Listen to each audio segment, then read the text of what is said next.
अस्सलाम वालेकुम। इस वक्त हम मौजूद हैं अंचोली इमाम बारगाह शोहदाए करबला में।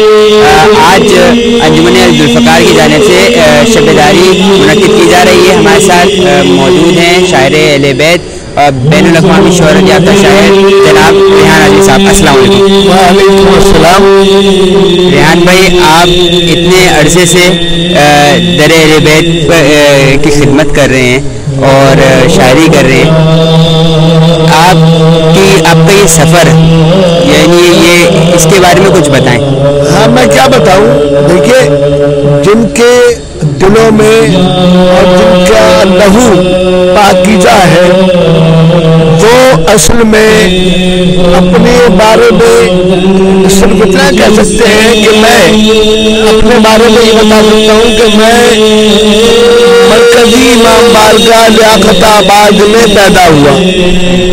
ये लोगों को कम लोगों को मालूम है। और उस जमाने में मेरी विरादत हुई कि जब सुबह सवेरे 6 बजे मजालिस हुआ करती थी और मेरा घर जो है वो मरकजी इमाम बारगाह से इतनी दूर था जैसे कि 4 किलोमीटर। वहाँ मैं सुबह अपने वालिद की उंगली थाम के पैदल जाता था। सुबह की मजलिसों में वो मजलिसें जो चाय और पापे पे हुआ करती थी और मजलिसें छोटे देर से शुरू होकर 8 बजे ख़त्म हो जाती थी कि लोग अपने अपने दफ्तरों को अपने अपने ऑफिस को चले जाते थे। और वो याद है मुझे वालिदैन के दिए हुए अतियात है ये अज़ाए हुसैन। हमारे बाप, मुझे याद है कि मैं अपने बाप की उंगली थाम कर पैदल जाता था और वो जो बचपन की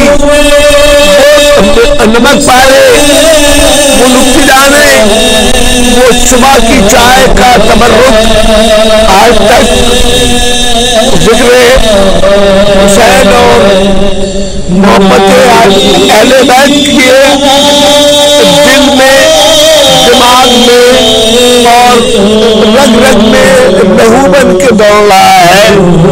उसको अब हमारे दिल से कोई निकाल नहीं सकता। हालांकि बड़ी कोशिशें हो रही हैं, बड़े अब लोग चाह रहे हैं कि जिक्र हुसैन को नई नस्ल के दिल से निकाल दिया जाए। लेकिन मैं अभी भाई बैठे हैं, मैं उनसे कह रहा था कि जिसके लहू में मौला की मवद्दत तो उनके वालिदैन ने बचपन में भर दी है, उनसे ये मोहब्बत, ये मवद्दत कोई छीन नहीं सकता अगर उसका खून पाकीज़ा है।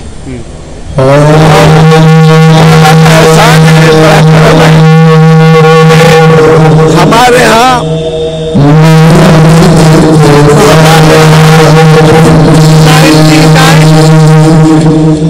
जो अपने आप को अहले बैत कहते हैं, शिया कहते हैं, उनका लहू पाकीज़ा है। वो मौत से नहीं डरते।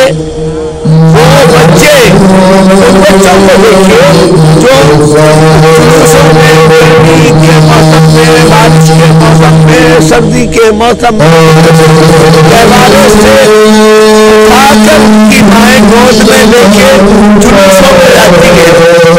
लेकिन मैंने देखा है जो लोग इस तरह की माएँ नहीं होती, जो इस तरह के आप नहीं होते, वो सर्दी गर्मी के एहसास में अपने बच्चों को लपेट के लेके आते हैं।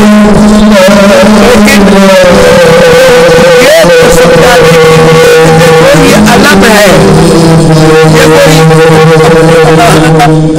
कपड़ा नहीं है, ये कोई बांस नहीं है। ये जब मंसूब हो गया अलम से, यही कपड़ा मैं पहने हुआ हूँ, यही जैसा भी हो उसके लिए कोई उसकी हैसियत नहीं, लेकिन जब वो अलम पर चढ़ गया वो कपड़ा, जब वो कपड़ा खिलाफे कामरा क्या की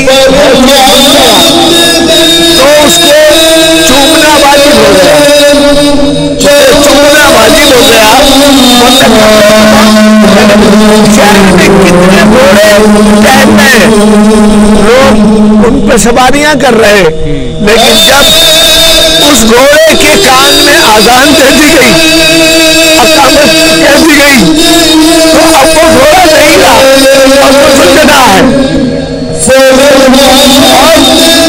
मैंने बचपन में हमारे दरवाजे पर जब सुनना आता था तो हमारी माँ आग में दूध और जलेबी लेके खड़ी होती, वो सुनना का झूठा खाते थे।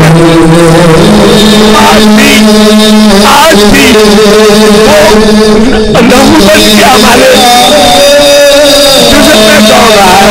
और ये जो आज लोग कह रहे हैं कि ये वबा फैली हुई है, ये चलना आया हुआ है, मजा देखिए कि कहीं मजलिस मातम शब्दारी में फर्क आया।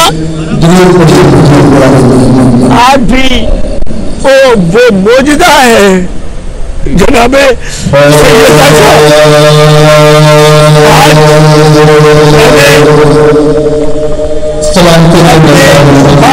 क्या सीखा, मैंने अपनी माँ से क्या सीखा, ये जो दुआ सुनते हैं आज मैं उस उम्र से जब अपने बाप की उंगली थम के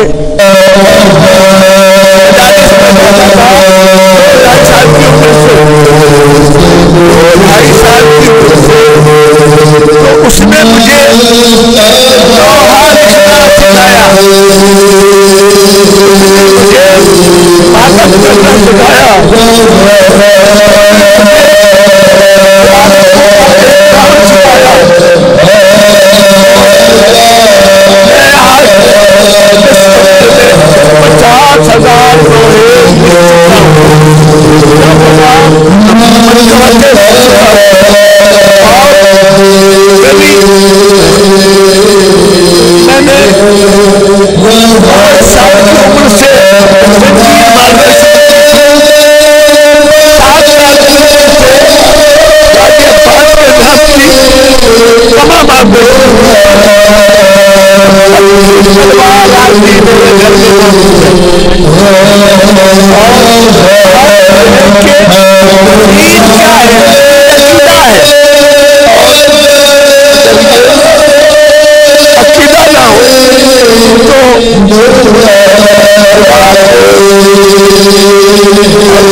परवरदिगार क्या चीज है और ये कुरान क्या है।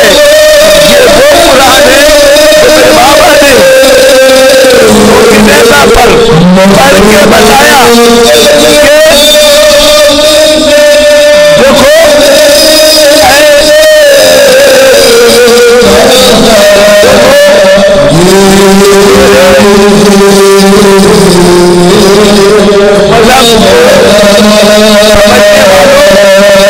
कारी को मौत है, कुरान को मौत नहीं है।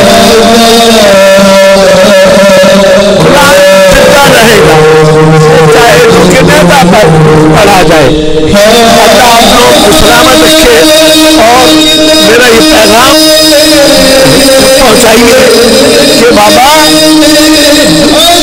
फना है दुनिया, गमे हुसैन फना नहीं। और मैं अब्दुल बकार की इस शबे रद्द-ओ-अलम को सलाम करता हूँ कि ये बता रहे हैं कि हुसैन का मातमी, हुसैन का जाकिर, हुसैन का सूद खान, हुसैन का नवा खान जिंदा रहेगा और हुसैन के मानने वालों को छू नहीं सकती। मोहम्मद बहुत शुक्रिया आपका।